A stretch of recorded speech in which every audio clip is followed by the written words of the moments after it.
ওসমান, একই করছো ওর সিঁদুরটা মুছে দিলে ওকে বউ বউ মনে হবে কেমন করে? আগে বউ বউ মনে না হলে আমি ফুলসজ্জাটা কেমন করে করবো?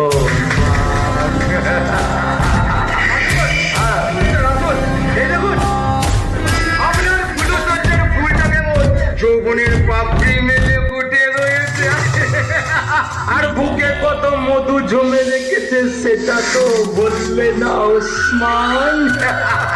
সেই মধুটা পান করবো বলেই তো ওকে এত নাটক করে এখানে টেনে নিয়ে আসা। দেখি আপনি হ্যাঁ, আমি তোমার প্রথম রাতের সাবে। এতক্ষণে